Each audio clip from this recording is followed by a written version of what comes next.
Welcome everybody. We are in the regenerative garden and I wanted to show you guys that the lily popped last night, or I should say popped at the surface of the water. That's a great sign that the water quality is good. It's warming up. There's no heater in here. I'm treating this like a pond. If I put a heater in this pond, if you think I got algae now, it would be an explosion of algae to begin with. So we're going to keep the water cool, just room temperature, so it stays, it gets down to about 68, 69 degrees in here at night. Of course, it's winter time. It got down to 19 last night outside, so it really affects, in here quite a bit. But it's not, too bad. Look at the algae string. I love the color of that. Just a lime green.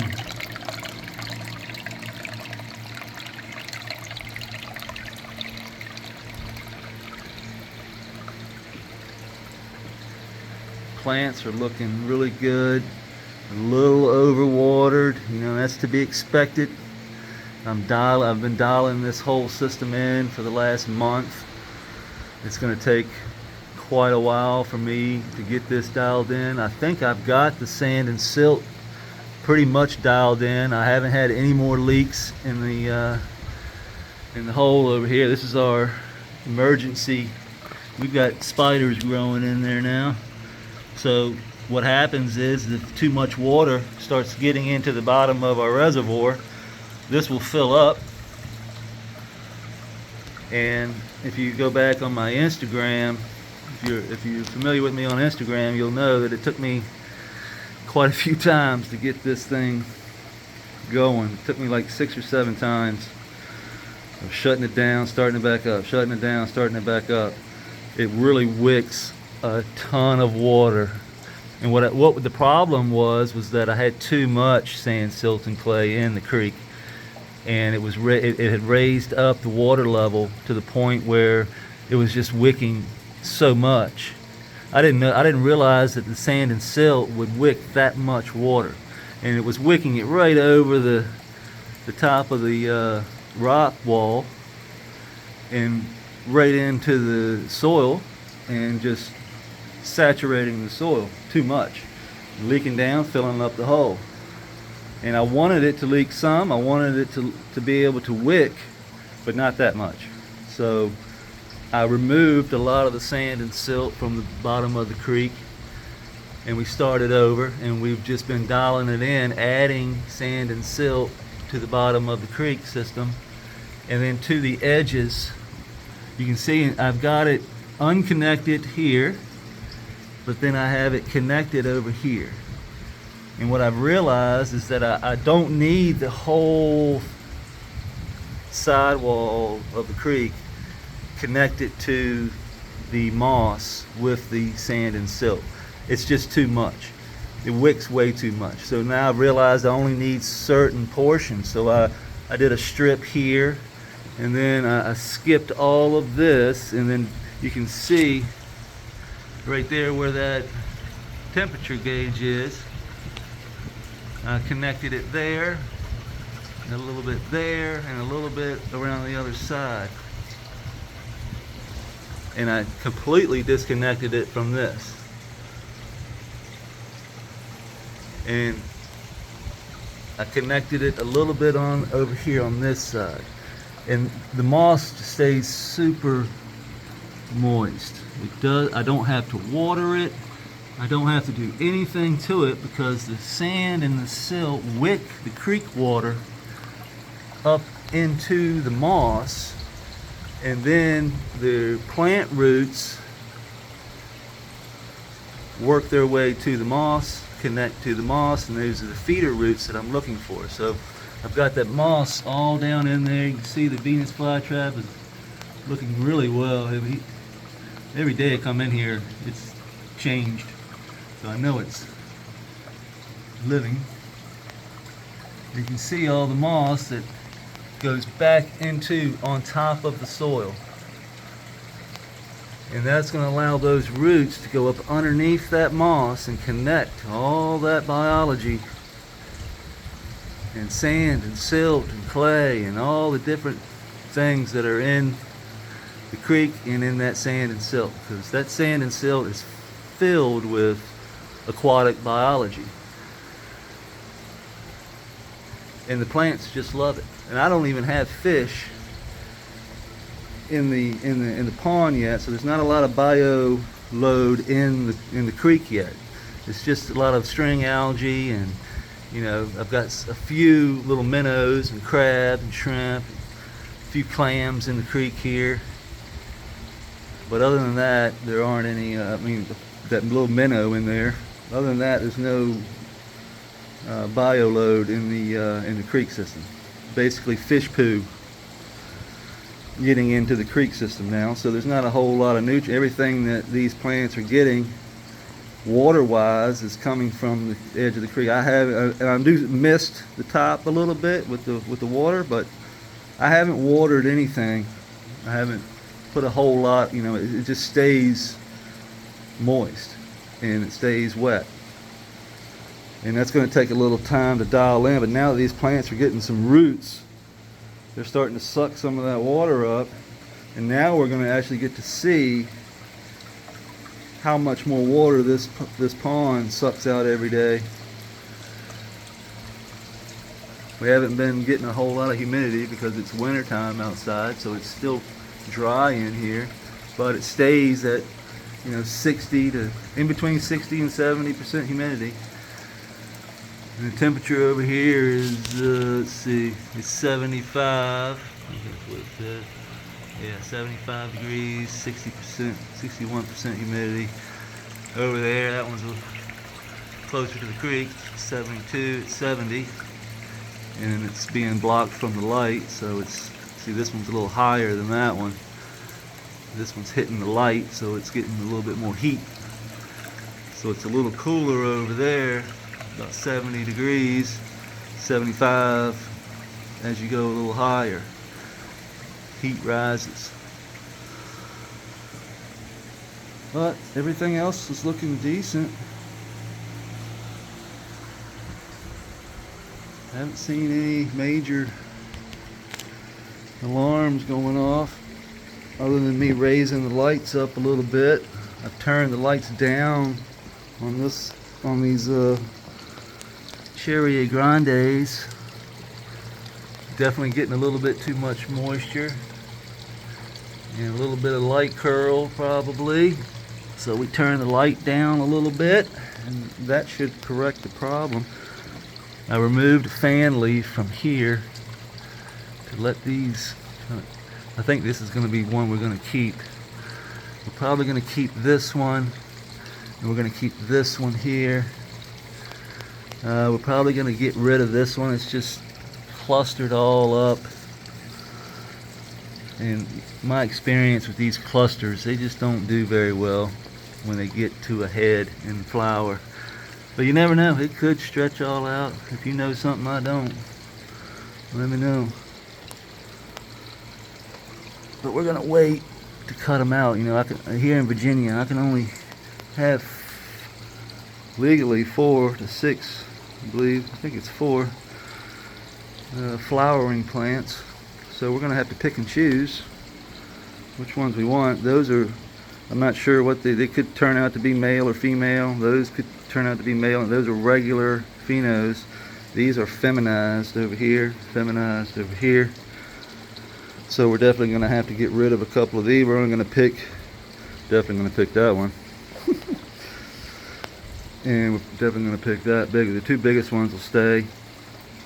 And we'll figure out which ones these are from the Blue Ridge Genetics and the Divine Pine from Marco is growing. We'll figure those out when we get there. We're going to be flipping the flower probably tomorrow, actually. Actually, we might even do it tonight. Speaking of that, tomorrow is Monday, right? Yeah. Today's Sunday, so we will flip the flower tonight. I'll probably change the change the light cycle tonight, and we'll probably change it to, we're on, what are we on right now? 16 on, 8 off, I think. Yeah, 16 on, 8 off, and we're gonna go to, I don't know, my brain's having a little brain fart right now. Thinking about too much. But we're gonna go a little less. We're not doing the 12-12. We're gonna do like 11-13 or a 10-14, something like that. Trying to mimic nature as close as we can.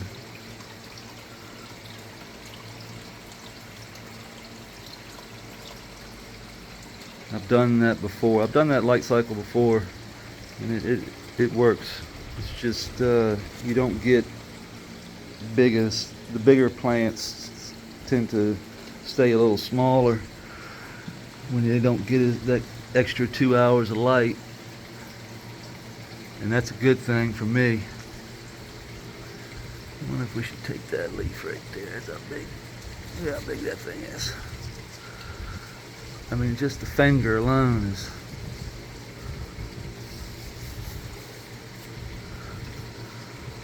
beautiful plant. Absolutely gorgeous.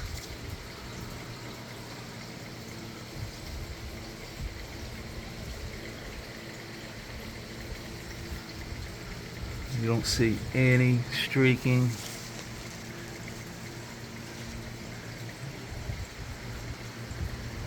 And most of the time in organics, at the beginning, sometimes you can, when the organic, when this system, this system isn't like most, of course, but when I was thinking in my head like this was going to take, you know, probably 2 or 3 runs of plants to get the root system in there and get this soil going and get everything turning good, and everything starts to breaking down, and the biology starts breaking down everything, and the plants really start to take off. We start to feed a little bit. We haven't fed anything because this soil that I put in from Big Worm Organics has already got everything in it. You know, I started off with a really good soil. That way I knew what I had in there. You know, I know what's in it. There's no perlite or anything like this. Just rice hulls and vermiculite. And then my mulch in my IMO 3 and 4 and 5 that I'll be adding to the top continuously. You know, after each cycle we'll just add compost. We've got a worm bed going over here, so we got an IMO 3 right there. So we'll take we already took 1 bag of IMO 3 and dumped it in on top, let the worms and everything run through it. We put some alfalfa hay on top, and when this is ready we'll just take it out. We might even do we can do liquid IMO, we can do all kinds of things. So many different possibilities we can do. But then we'll just be adding, once we cut these plants out, we'll add the IMO 3 and 4 to the top and replant. It's that simple. I only use rabbit shit, so you're not supposed to put animal manure into aquatic systems. That is true. Do not put shit in your pond or creek. Not good.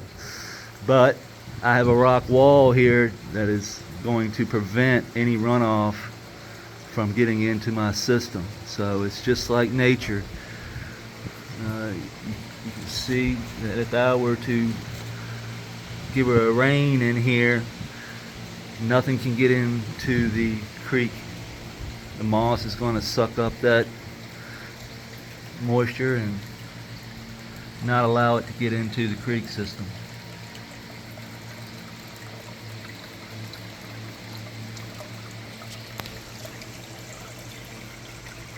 See, we got a dandelion. Could be a dandelion. Dandelions are good for pulling calcium up from the bottom. It was probably there when I brought in the moss. Oh, there's a shrimp.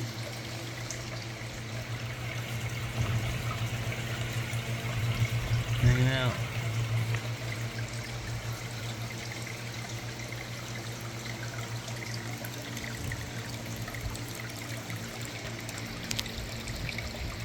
Saw the fish earlier. There's another shrimp.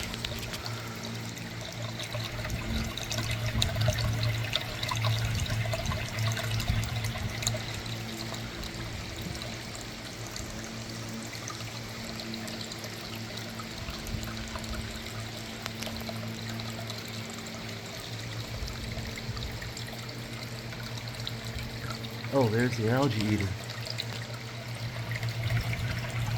Haven't seen him since I put him in. Well, not algae eater, he's that sucker fish. I forget the scientific name for them. Yeah, the ones that you see in all freshwater tanks sitting at the bottom. They can get big. He's a baby right now. And there's the shiner.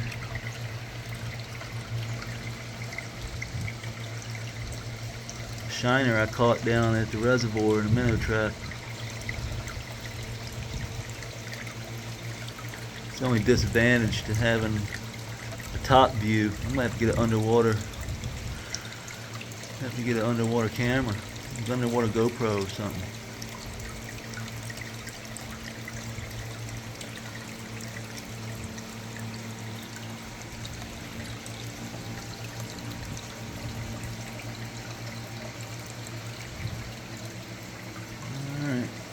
Happy day to everybody, and thanks for watching. We'll post again tomorrow. This is day 341. We'll see you on day 342.